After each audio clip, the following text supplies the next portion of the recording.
We did a podcast where we read the real cynical version. Oh, I'm a burnt out product manager, and all that matters is that you play golf with the CEO. Yeah, we did. So are we going to delve deeper into that today? Yeah, I think we should do a real version of that podcast where if we want to be helpful to the listeners, we should probably do a real version of that. I agree. And we do want to be helpful to listeners. Let's do that. Well, they get... Since when? They get what they pay for. We did a podcast not too long ago. It was Arguing Agile 205, debating impact versus visibility in product management, where we talked about the false dichotomy between being good at your job versus being seen as valuable by leadership. Yeah, playing the part. Right. And being seen to play the part. Or playing the role. Playing the role, yes. Anytime I can get playing the role in, it makes me feel like we're in our first 60 podcasts where I didn't edit and everything was terrible. But on this one, I want to make a real earnest effort to help people kind of understand that a way of looking at product management is that communication is your primary job. If you look at product management, I could easily see, like at this point in the podcast, I haven't decided what side I'm going to be on. I think I might be on the opposite side of this, but I could very easily see if you peel product management all the way back to if you take the skin off the banana and you peel it back, first of all, you go, ooh, oh my goodness, what are we doing here? But when you get done with that, I think you'll find at the core of product management is a stripped down business leader role, only without the equity. Of course. Because we ain't got no money for that. That's right. There's only so many yachts to go around. That's what I'm saying. All of the responsibility of the founder, none of the equity. The responsibility parts of the founder, a big part of that is communication. Communication with users, communication internally, communication with your investors, stakeholders, basically, everybody. Upstream, downstream. Correct. Research shows, I'm told, that 68% here, 68% of product failure stem from poor communication. That is a completely made up number. It'll be 69. I don't know. Hey, well, hey, you calm down. Hey, calm down over there. Yeah, so today we're going to talk about that, right? What is the primary role? What is your primary responsibility? Is it communication or is it working at the product level? What are you doing? Let's start there. Let's make the claim that product manager, the majority of their role, like 51% minimum, we're drawing a minimum, right? Yep. 51%. Communication is your role, 51%, right? I don't think there is a book like reference to go back to on this one. Product management, the product space is scattered to the winds on this. There's no standards, basically. There's no best practices here. Surprisingly, even though most of the books focus on the tactical aspects of product management, there's still not this kind of thing out there. So if you're a product manager and you are on the other side, you do communication when it's needed here and there, and you're mainly focused on your product. You have a fantastic product, right? People don't know about it. You're not communicating that out, even internally. Internally, you have to do a lot of communication. This is what I mean by downstream. If you're not doing an excellent job at that, it doesn't matter what your product does. It doesn't matter how good it is. I'm going to take the opposing side. So you'll be on the side that communication is clearly 51+% of your time, regardless of whatever condition you're in, and I'll be on the other side. As crazy as it sounds that there is another, well, Brian, there's another side. How can you dare say there's another side? Like, I would say the other side of this is, okay, you do need, like, communication is something you need to do, communicate with stakeholders, but that's just a tool. Like reducing technical debt, doing strategy and planning for the future, working with your development teams through issues, monitoring logs, gathering data. Communications here, it's just another tool in the toolbox. Sometimes you have to flex and do more of one tool than the other, but it's just like the claim of that's the only thing and then everything else is optional. Well, yeah, not the only thing, but a large part of what you do. So it's not 100% we're saying, but it's more than 51, probably somewhere in the 60s, who knows? But probably not in the 90s, maybe, right? Product managers are those translators between customers, internal folks, right? Your own company, wherever you need to communicate. So if communication is not your strong suit, how can you succeed? Well, first of all, if communication is not your strong suit and you're a product manager, you have some issues there. You need to look to the left and look to the right and figure out why you're working on that job. I think, like, on your side, I could see someone looking at this saying, well, communications, like, it is important, but how much time does that take? I could see the finance bro, like the private equity bro, looking at you and be like, oh, I understand you're saying communication is your most important thing. You're just sending some emails and stuff. Communication is also meaning you're taking time to decide things. How long does it take you to actually make a decision? Like, what is that? Like 10% of your time that someone asks you to make a decision and you make a decision? Like, how much time can that take? Making a decision itself isn't going to take time, but it's the groundwork that leads up to it. That cannot be done unless you're communicating really well. You could still make a decision without doing that, but then the quality of your decision can be brought into question. Right? Well, I'd like to take a moment to point out Arguing Agile 201, Mastering Stakeholder Communication and Management. Why is it not Stakeholder Management and Communicate? Anyway, it should be Mastering Stakeholder Communication and Mastering Stakeholder Management. Yeah. It's two things in one, which is crazy because the podcast is not even that long. Because the idea that just blasting out a marketing release takes 2 seconds, that idea is great. However, it's great for one block of the power interest grid, which we talked about in that podcast. But you have 3 other blocks that need more attention. That's not enough. And on the other side, really focusing just on the communication portion may well lead you to gravitate towards creating endless PowerPoint decks and things like that. There is a point at which you have to figure out it's too much information. Sometimes less is more. This is where you see the 6-pagers or the 1-pagers that people do and not the 30-page PowerPoint deck that no one's going to finish in a half-hour meeting anyway. Yeah. So this is where the awareness in a product manager kicks in.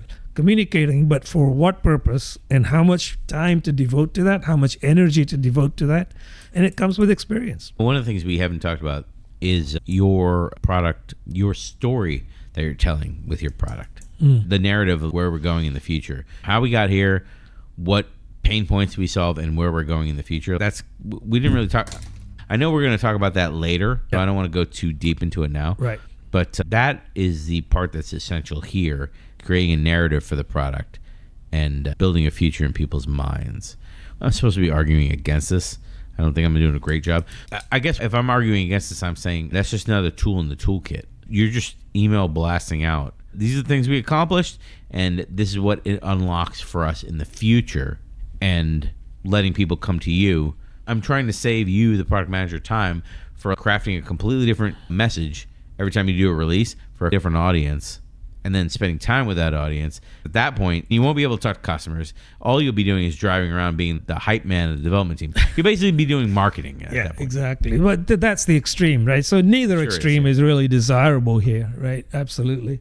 No matter how good your product is, it cannot overcome poor communication. It just can't. That's the takeaway from this category. Your decisions on the product, like, they be the best decisions in the world, but if you don't drive them out to the proper audiences, again, going back to our podcast on stakeholder management, there's a way to drive them out to different audiences. If you don't drive them out to the audiences that need to hear the thing that they need to hear, again, listen to our other podcast. We laid out a framework there for you actually to hit all 4 quadrants to tailor your release. There's a way to do it where you're doing it in a mass media style, like it doesn't take you a ton of time, but also each audience is getting exactly what they need.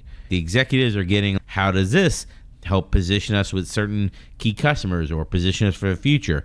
The user, high interest, low power users, they're getting, like, here are the new features that help you save time. There's a way to craft your message depending on the different audiences. Go listen to that podcast. I think it was 201. Mastering Stakeholder Communication. Good podcast for this. Your product decisions don't mean anything unless you can properly communicate them to the audiences that make decisions or impact. Yeah, you can ignore any one of those quadrants at your peril, basically, right? They're all important. At some point in time, you may vary the amount of effort and energy you spend on any one of them, but it's a continuum. You've got to be on top of that. So for the scoring for this podcast, we're going to go with the Facebook 2008 scoring. We're going to give a thumbs up is what we're going to give. So for communications as your primary job, you should be spending the majority of your time on it, versus it's just a tool in the toolkit. We're going to give 2 thumbs up for and 1 thumbs up against, because they're very close together as those arguments. But I think your executives will agree. more communication is desirable rather than, hey, be effective, but maybe occasionally people don't know that you even did a release. Yeah, because the damage caused by that is a lot worse. So let's go to a category that I think will be a little more challenging for me to defend. As a product manager, you have to create a vision and direction for the product because your executives are too incompetent to do it. Sorry, because your executives are too busy with other things. That's what I mean. What I heard is they're delegating that to you. They're delegating it. That's what it means. So which side are you on in this one? For or against? I will be against. Okay. So we're on the category of the idea that creating a vision without authority, without executive backing, like the grassroots creating a vision, like our team is going to figure out what the customer needs and back into that as a company into our priorities. I don't know if that's a great way to go about things. That's my pushback against this category, to say like, hey, the communication, it's the majority of the PM's job. And I will say that's true. Communication is the majority of the PM's job. But the point where the company has no clearly expressed strategy, and then the PM just starts deciding strategies, I think you're basically throwing a bunch of knives out on the ground and seeing who wants to fight you at this point. I think you're just inviting yourself into this world where another executive picks a knife up and is like, how dare you come up with a strategy? The big important heads are going to go off on a retreat and hang out with Brian Chesky and talk about how they went on a hike and come back with a strategy. So a product manager who is emboldened enough to create a strategy like that, they can say, look, market opportunities don't wait for people to come back from a retreat. I'm going to have to do something quick, and just do it. I've seen the data, so be data driven and go for it. The alternative is, well, you missed that window. I don't know which side I'm on at the moment, really. Because if you have 5 product managers deciding strategy, you're going to have a muddled strategy, to say the least. Well, let me bring you to my side, Owen. Let me bring you to my side on this one, because I'm having a good time arguing against this one. Now, normally, I'd be arguing for this one. Listen, our vision needs to be on the same page. Otherwise, if we're in a company with several product managers, there's a lot of risk here. The risk is we could end up building the same thing for the same customer. Now we're all stepping over each other. Now we have duplicative effort. I love that word, duplicative. It's a great one. The arguing point against this one is pretty strong. Most executives, as far as strategy, if strategy's light in the dark, they couldn't find their way out of a paper bag. They're chasing money no matter where that money comes from. If the money comes in the form of a customer saying, just do this one thing, build this one feature, and then that doesn't lend itself to your broader strategy, the direction your company's going, you're going to spend 4, 6, 8 months building a thing with your development team. And then at the end of that 4, 6, 8 months, you're nowhere closer to your company's goals, to your vision, to a future state at all. You just did that so you can cash in on that opportunity. And then that customer at the end of the year, renewal season, whatever, they're like, I'm out. Well, they get a better offer. Absolutely. And then your company will be like, hey, we got to pay the bills and this was money now. They'll make a lot of excuses. But the product manager viewpoint here is we should have said no. Actually, the founder viewpoint here is it might have been painful in the short term, but we should say no to that money so that 6 months from now, 8 months from now, we could be further towards a future we need to get to. It doesn't align with where we're going. Large companies, you don't have this option. You have the vision laid out for you. Right. Absolutely. Right. So while I agree with you, in real life, very few companies will say no to the low-hanging fruit, right? This is kind of like talking about two extremes, but there's probably a middle ground here. The product manager could be autonomous enough to make strategy decisions, but not veer too far away from the organizational strategy. Yeah. Right? And that'll be okay. But if they do, then that might invite disaster. Let me throw another one out to see if I can bring you closer to my position here. This is the great one about product management. I love hearing people say, well, product management, it's like the founder role, but without authority. So you have to lead by influence, right? Without authority, like your vision, like your direction and your vision you pull together, you go meet with customers, you talk to them, craft a vision, pull it all together. Without authority, that is just a suggestion. Your well-researched viewpoint becomes just an opinion without authority.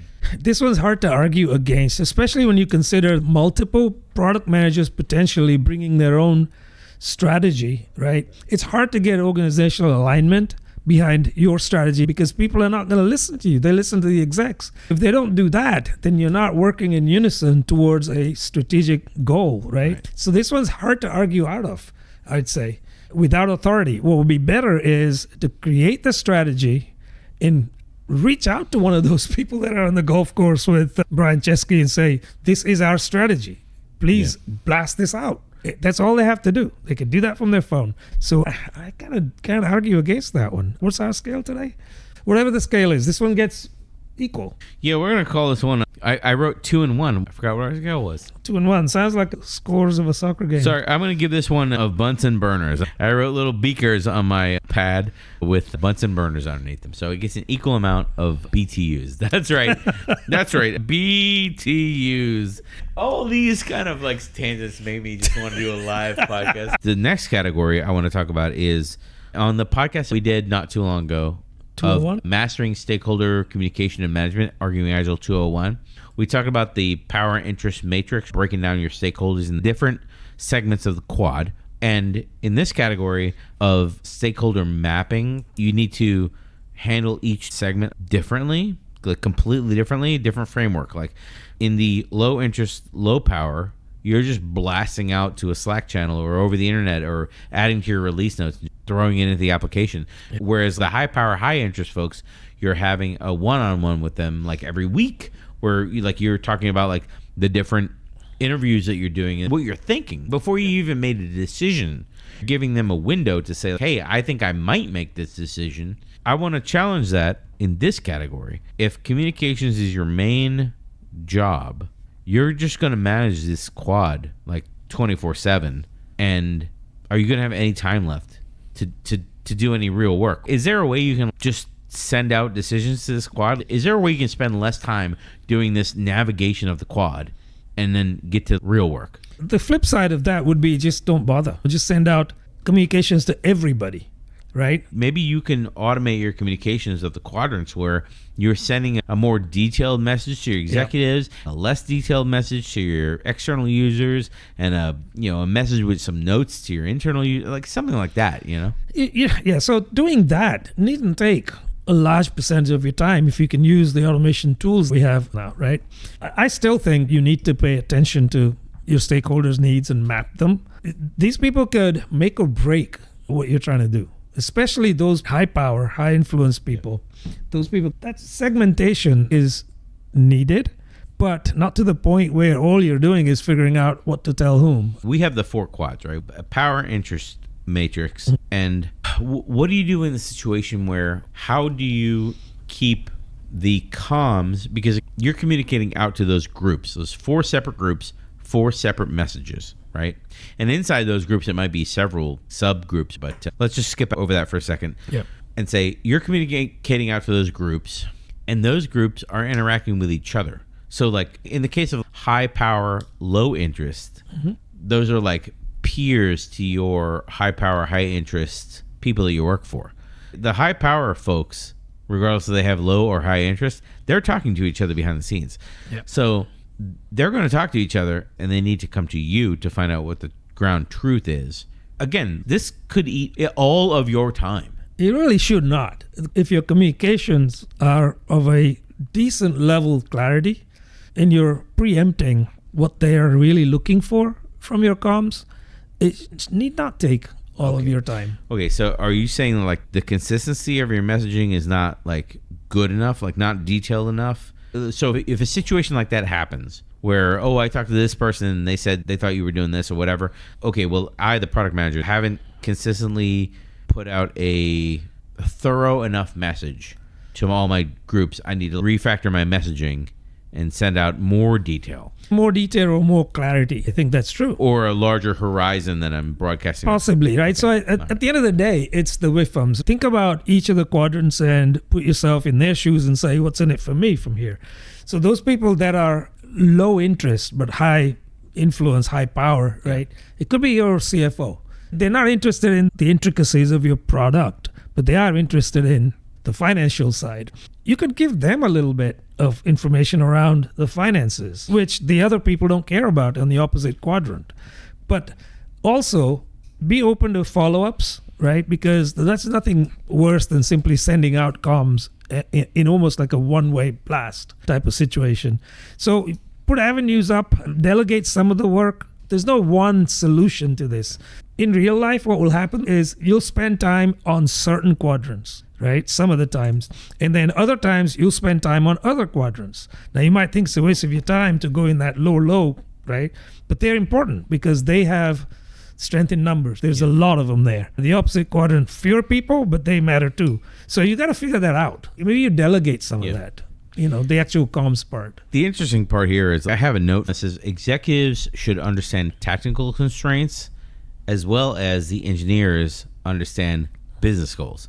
So the idea is one group understands the other group's concerns equally well. From my perspective, you just have to be a wizard to be able to, I mean, it's not really being a wizard, I'm being a little bit ridiculous. Really what you have to do is be empathetic from one end of the spectrum to the complete opposite end so that everybody understands everybody else's view of the situation. That's really what's happening here. I guess I'm talking myself into losing this category because you need to spend enough time to build this like end-to-end bridge that everyone can walk on, and then the rest of the time is just maintaining it.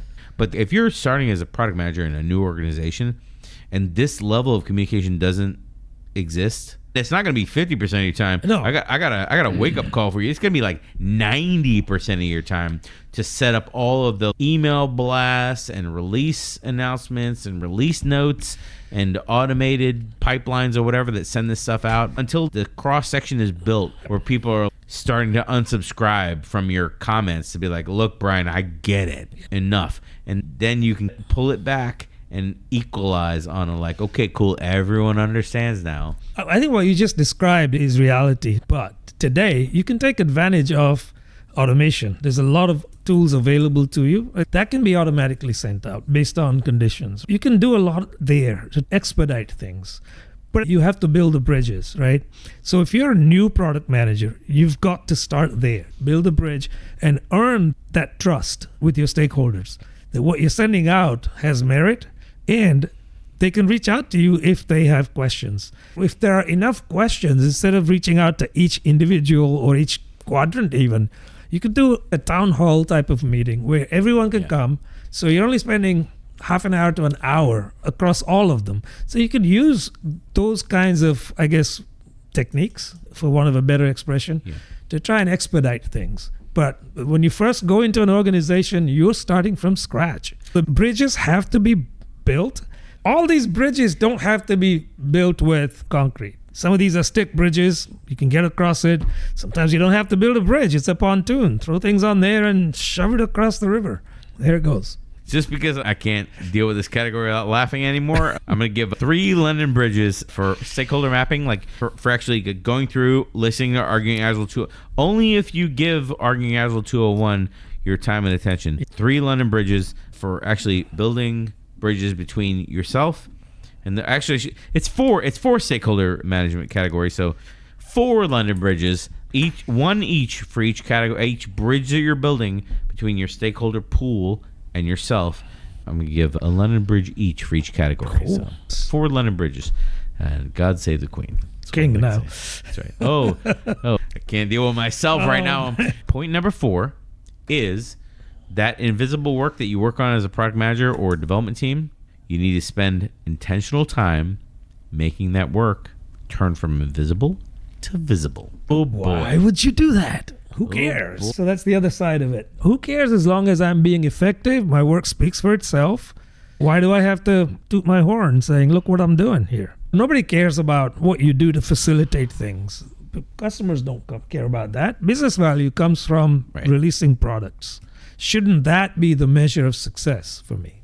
I mean, sometimes working on things that are invisible is enabling other teams. And sometimes working on things that are invisible, like you are focusing on business outcomes rather than playing turf games. You know what I mean? Like winning internal points or scoring yards or whatever internally. Right. Sometimes you have to be a team player and take the L for your own team, or take a, like if we're doing flow internally, like, oh, my team looks like we haven't released anything because I've like ceded 2 team members time to this other team to get something over a finish line. Like, okay, well, I look bad for a sprint or two. What am I going to do at that point? Am I going to make a big cheerleading thing to be like, oh, my engineers are helping this other team? Because the way that's going to sound is this other team is terrible and I had to bail them out. That's what it's going to sound like. But what we're saying here is when you do that, you need to make that visible so management can see. Only because Brian's team help this other team was it possible for them to be successful because it's so incompetent. Like that's always it just sounds bad. It does, and that's great if you're as a product manager are playing for brownie points. It's not for the greater good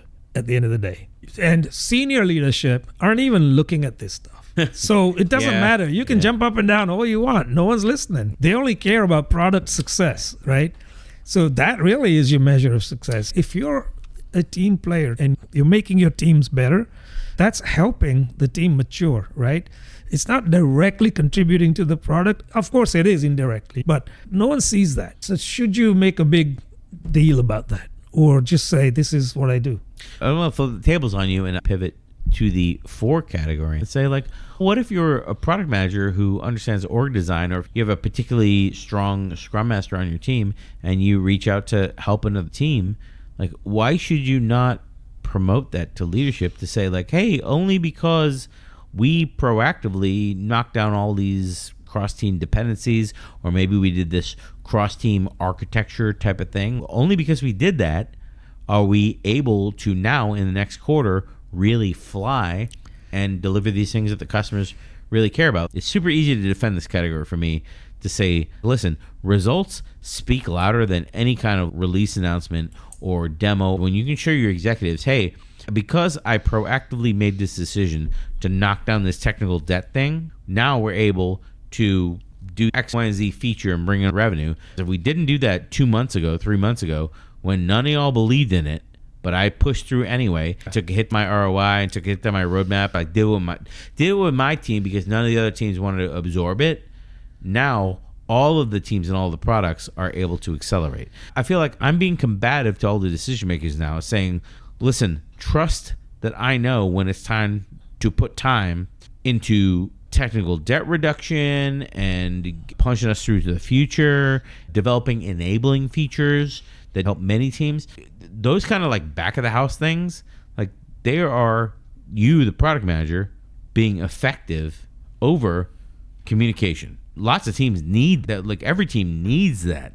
Here we're saying if the majority of your time is spent communicating, that is less time away from doing things that actually make an impact. That's my arguing point in this category. I'm going to take briefly the other side, even though I do agree with you. Like, please, I already know the other side is going to be like, well, you can do that and also communicate too and also work 70 hours. That's what we're going to end up as a product manager. For me, that's where I'm going to end up is like, well, I got to do that and I got to communicate it and I got to get ready for the future. And I'm going to end up working 65 hours this week. That's what it really takes to do all of this. That's true. Also, senior leadership only care for results. They don't care about operational difficulties. As a cynic, if I were a senior leader and you came to me and said, listen, I knocked down all these things, reduced technical debt, etc., etc., a cynic might say, great, why didn't you do this sooner, 3 months ago? Yeah. Right? So it's like you can't catch a break because that's all they care about is the end result.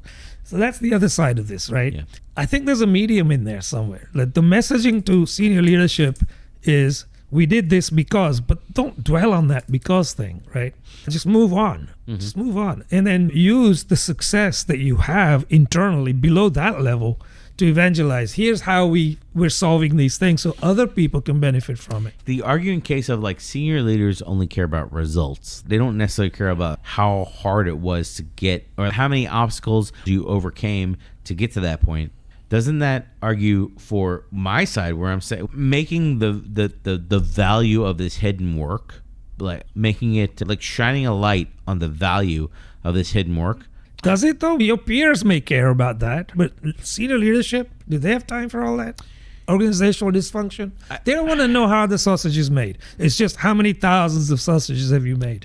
Right? And why haven't you raised the price? Well, I think we're done with this category. I think we both kind of settled in the against category. We did. It's like you need to make work visible, but the easiest way to make the work visible is to just do the work and be effective. Right.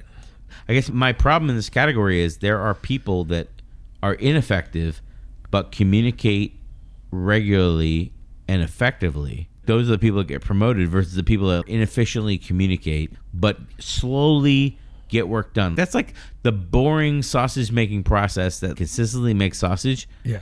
And that doesn't get media. Like you're right. not getting clicks on the internet for that. It's absolutely right. But the people promoting it, what you outlined, Yeah. I don't know. There's two sausages against it, and it's hard to give any points in this category. I'll give one sausage. A burnt sausage. Oh, let me put lines on it. That way we know it's burnt. I mean, it's going to get eaten either way. With the sauerkraut and mustard on top of it, you can't tell if it's burnt or not. That's what I'm saying. It's how you can tell how I eat my sauerkraut and mustard. It's a big sausage. I wrote it on the paper. I'm going to stop talking about sausage now. Let's talk about the experience recognition gap. Oh, boy. I want to talk about another category, which I find real close to my heart. Okay? And the category, I call it the prove it first category. Oh, okay? yeah. And here's the way this category works. I'll let you know what side I'm on with the way I describe this category. And the category works like this. I used to work for a CEO, and his I'm broadcasting a potential future podcast right now.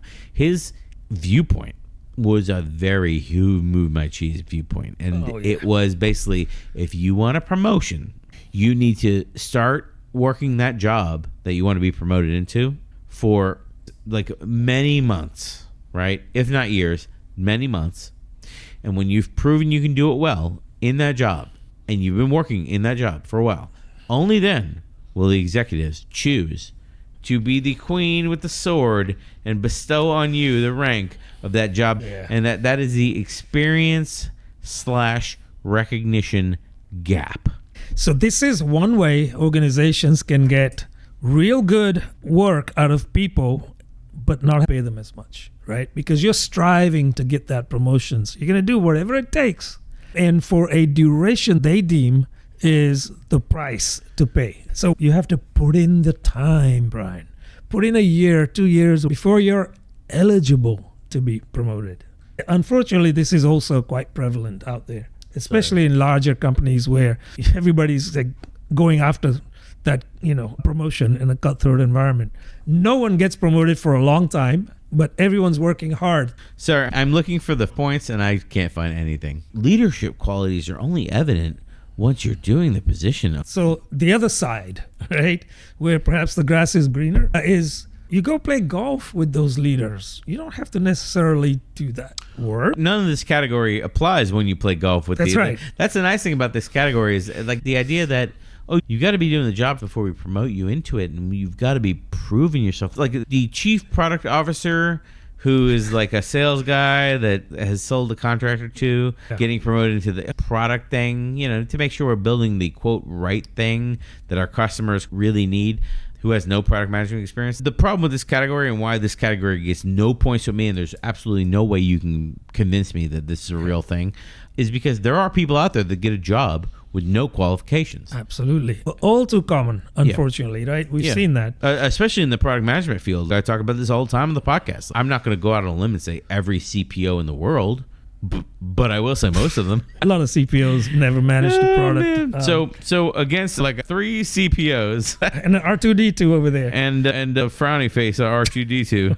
Wait. I wrote. Did you see what I wrote? I wrote 2D. Like R2D2. There you go.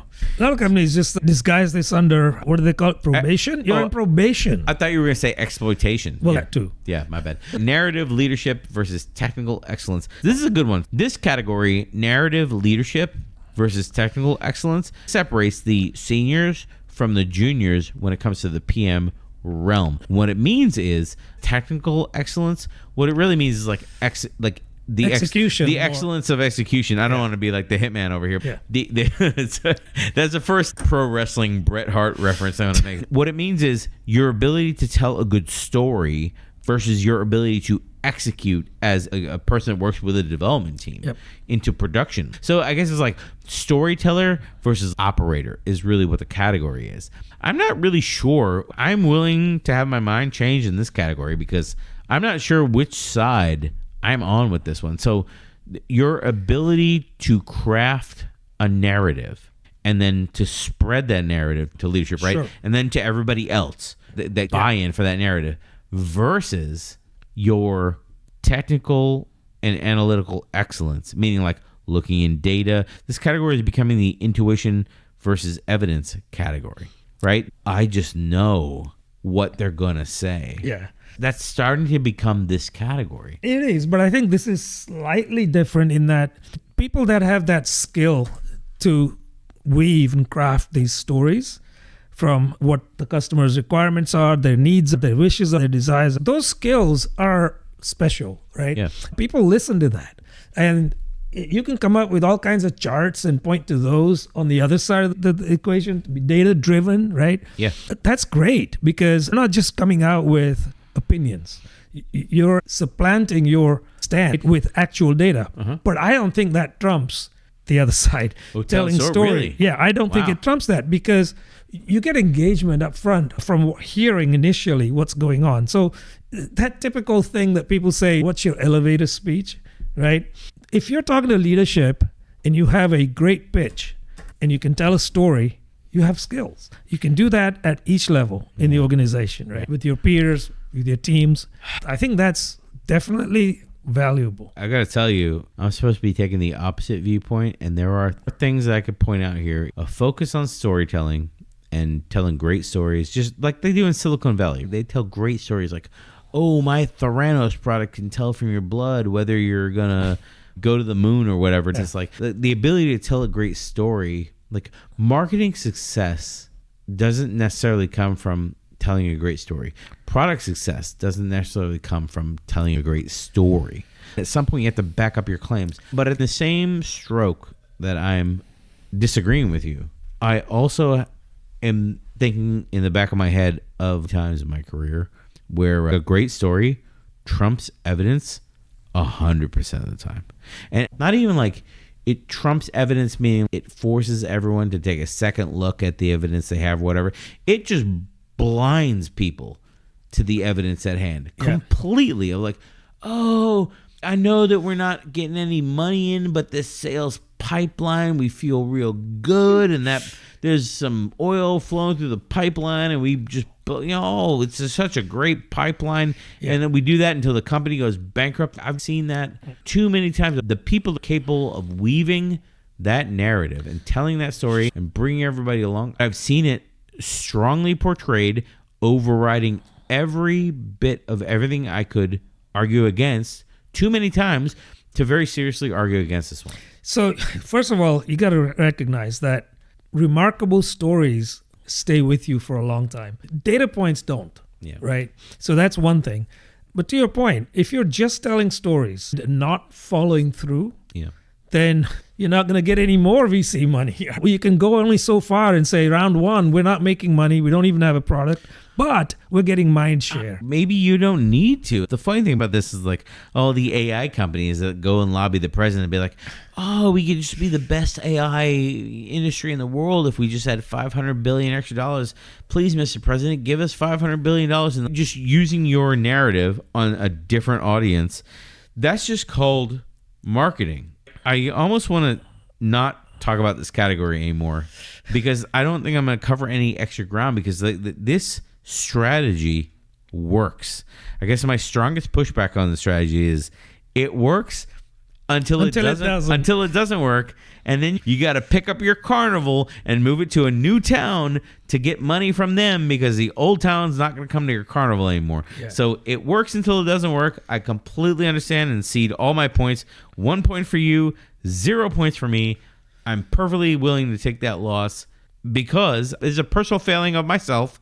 I don't know how to combat that in that the storytelling like power in the human brain just can't. I don't know a way to overcome that.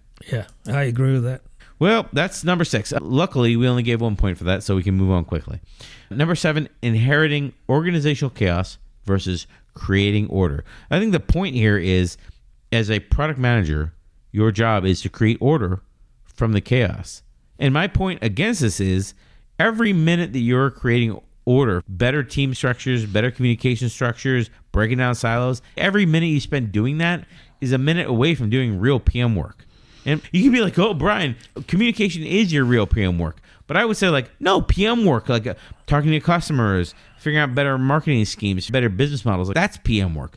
Figuring out why your organization is as poorly designed and scaled as possible, all the stuff that you think a Scrum Master and Agile coach would do, like, I think there's a waste of time for a PM. I can easily argue this one. Yeah, listen, two things here that I want to talk about. If you're a PM and you're in an organization that is, say, suboptimally designed, and you have ideas to improve things here and there, but you don't do that because you're just too busy doing PM things, you're complicit in continuing that status quo, basically.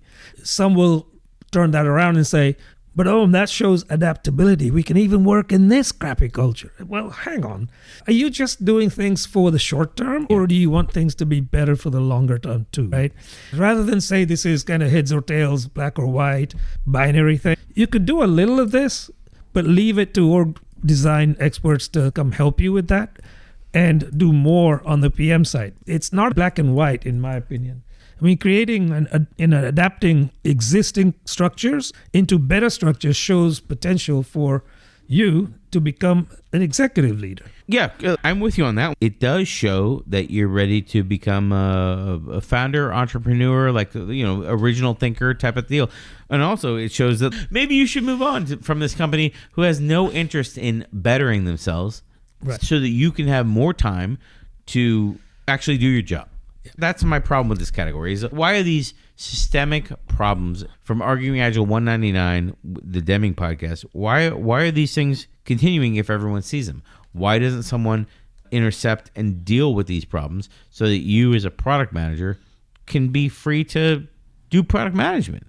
I don't know. That's a fair point, right? I mean, product managers are like Sisyphus trying to push the rock uphill. Yeah. We always give that advice too on this podcast, right? Keep that resume updated because at some point you've got to decide enough's enough. All right. Well, against gets 2 rocks and 4 gets no rocks. Let's move on to the next category. All right. The category that I'm excited about is self-advocacy versus the work speaks for itself. This is a little bit similar to a previous category that we just did, but I want to talk about this one specifically because I think this is one of the ones that I have a hard time with, which is if we're nailing things and customers are using it, you can see the effects of our work in the metrics, right? Daily active use is rising. Churn is dropping. Yeah. The sign-up rate is increasing. You can see that we're nailing things. But then the company's like, rather than promote the product manager whose metrics are obviously on the rise, I'm going to promote the product manager that I like better because I like them. Because they talk to me on the weekends. And they answer my Slack messages at midnight when I post a random shower thought on a Sunday. They hear from these people all the time as opposed to people that are just quietly sitting there getting the work done. It kind of makes sense that if that's who you know, you're going to promote that person. People like promoting people they like. I get it. I don't know if I'm going to come along with you on this one with that kind of attitude. I don't know why I'm so accusatory. That was but I mean, like the self-promotion thing, I have a problem with this. I honestly would think for most people, self-promotion feels kind of slimy. It should, but we've seen lots of people who do it and they thrive at it. These are heroes. They want to be heroes in the company. And chances are they're not really team players. They don't give credit, because it's all about me. So if they're doing that and leadership's not seeing that, I'd say we fall back to our normal advice here. Keep that resume updated. I think I have a shot of winning this category because I do believe this category is important. I think it's important to go out of your way to separate your work from everyone else's work to say, hey, this thing was successful because I was involved. However, the negative sides of that is basically what I've seen all throughout my career, where you're claiming ownership of everyone else's work that was successful. And then when the failures happen, you're nowhere to be seen. That's what I've seen normally. But if you're going to focus on outcomes and showing your stakeholders, no matter what quadrant they're in of the power interest matrix, I think this could be a real tool for you. And also a big point against saying self-advocacy is the only strategy. It doesn't matter if it's a success or failure. The fact that you're promoting your own thing is the only thing that matters. I don't know if I believe that. I think there are certain organizational cultures where you can see this happening. You can see people getting promoted that basically toot their own horn. And then you've got to think to yourself, well, if that's how leadership is promoting people and rewarding people, I have two choices, basically. Be like that or take my expertise someplace else. It's sad but true that companies like that lose some good people. Not everybody is good at doing that. A lot of people are good at peacocking is what I call it. Well, the takeaway from this category is a pretty hot take. It says your brilliance has no organizational value. But at the same time, strategic self-advocacy isn't bragging. It's ensuring your contributions matter. So that takeaway is basically taking both sides of it and globbing it together. I don't know if I feel better about this or worse now that the category is over. I think this one gets 0 brags each side. 0 brags. Let's go to our final point. It says one-page vision versus comprehensive documentation. I'm glad we saved this one to last because we did do the PRD podcast, Arguing Agile 123 on PRDs, right? The claim here is the majority of product documents, nobody reads them. So get all your chat PRDs, get all your funny glasses and your quirky quirks out of your system, because all of the AI systems you build to build your documents and all that kind of stuff, nobody's going to read them. What you have a chance of getting read is a one-pager. This product, or I guess this feature, this big thing, this big swing that we're taking organizationally, you got one page to communicate that to your people. Which is actually a challenge to try and communicate everything you want to on a single page, right?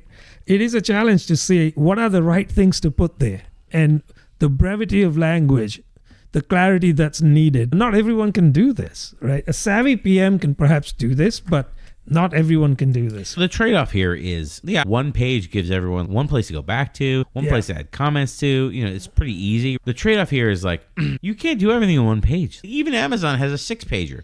You can't do everything in one page. So that's my trade-off to this. So while it's touted as one page, what if it's 2? What if it's 3? Not reams and reams of documentation. Right. I think the one page simply means keep it really short and concise. That's really what I take from this. Listen, I've put together IKEA furniture where there's not a word in the manual, and somehow you manage. You have parts left over. It's important to say it's not just a single page necessarily, but it's brief. So you don't have this noise everywhere. You got to go through references and all this different documentation. So I think when you talk about vision, it should be short and to the point. I can't imagine a vision document that's 6 pages long. No one's going to read it. And if they read it, they wouldn't retain it. I get the arguing point that the unnecessary complexity just doesn't need to be in there. It needs to say, here's the state of the world, here's where we're going, and here's what the world will look like when we get there. That's it. Maybe some high level like must have, could have type of stuff. Some bounding, basically. I can go along with that. I can give you points for that. The hang-ups here that I have is if you're building a product that is inside of a suite of products, like one page could mask complexity. Let me think about YouTube. Like if you came up with a product like, oh, we're going to just allow you to edit all the videos in the world or whatever. You're like, oh, in the whole world? Yeah. On YouTube? Like, come on, man. Like that's a insanely complex product that won't fit in one page. This goes back to what I was saying earlier, the ability to concisely craft what you're trying to do. So in that scenario, for example, maybe you need to break that down, right? Sure. Videos of this size, quality, etc. And there could be a one-pager for each of those, perhaps. So you end up with 4 pages. Yeah. I'm perfectly fine seeding this category because I think this is, out of everything we talked about, probably the most important category. Other than the initial one we started with, 51% is communication. For the 49% of people you can't communicate with on a daily basis, you have somewhere to put down your thoughts. Think about a typical company. How many people can your company scale to until you just can't get to all of them in a day-to-day basis? That's where I'm going with this category. Why I think this is a good one to cut my losses and cash out, right? And just leave the casino before the house takes all my money.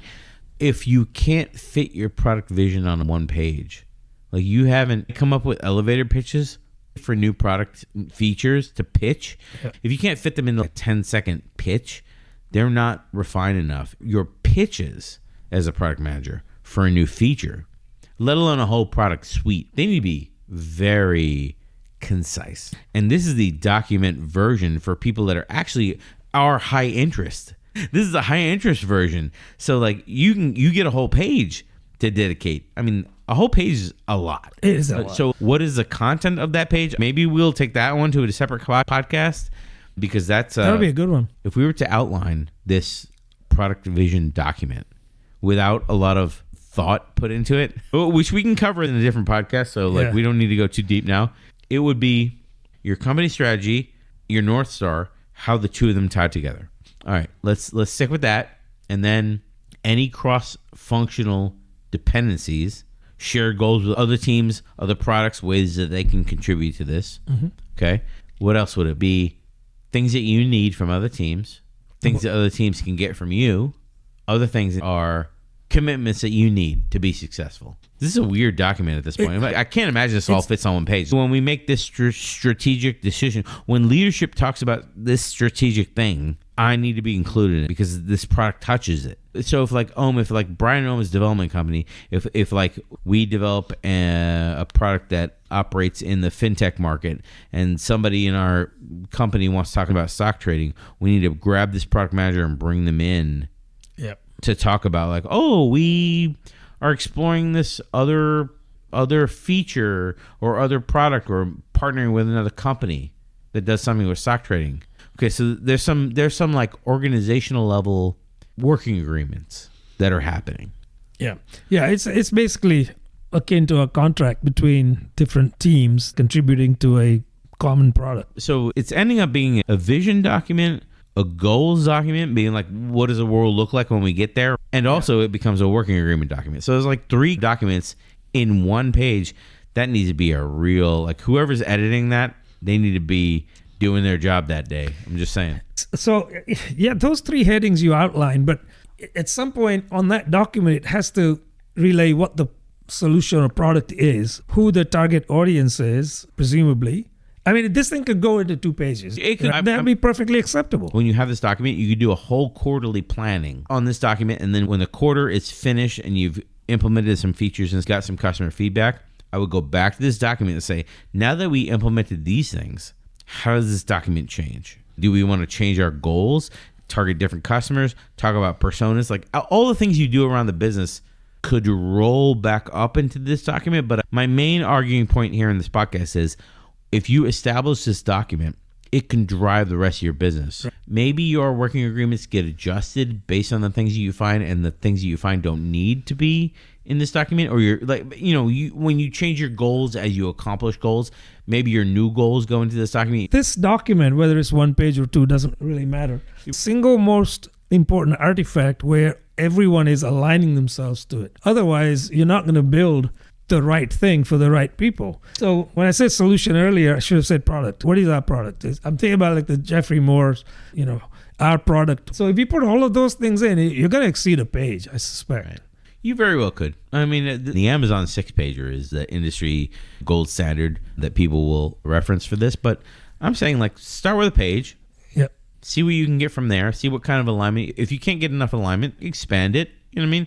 2 pages. I personally think just what we talked about, vision, goals, working agreements, I think you're already 2 pages. Yeah, I agree. So I could see starting this per product, or if it gets larger, you could do this type of document per large feature, like big roadmap pivot type of yearly refocusing, or maybe a quarterly planning type of refocus. This is our next document that everyone agrees on. I think the important thing is that you reference this throughout. Yeah. Because if it's not something that you do and then put away or mount on a wall and it's done, much like the other podcast that we talked about with vision and mission, this is something that you really need to keep coming back to whenever there's any kind of disagreements or dissent or deviations from the mainstream understanding of what your product or product line is. I don't know if we've disagreed on this at all, actually. Yeah. I think it's super important to align at the vision level. So with all the points tallied up, all things being equal, that's right, R2D2 and C3PO are equal. That's what I'm saying. We've got 11 in the for category and 9 in the against category. And I think the 9 is only because R2D2 only counts as 1 R2D2 and C3PO counts as 3 PO. That's right. So it's 11 against 9. Communication has become the primary job of the PM. That's what we've agreed on today, or at least that's what the numbers tell us. I'm salty about losing this battle because I don't know if I agree with this one, but I'm just happy that both teams had fun. There you go. Yeah, and that's the most important thing, right? Let us know in comments down below what you think about these things. And don't forget to like and subscribe. We'll see you next time.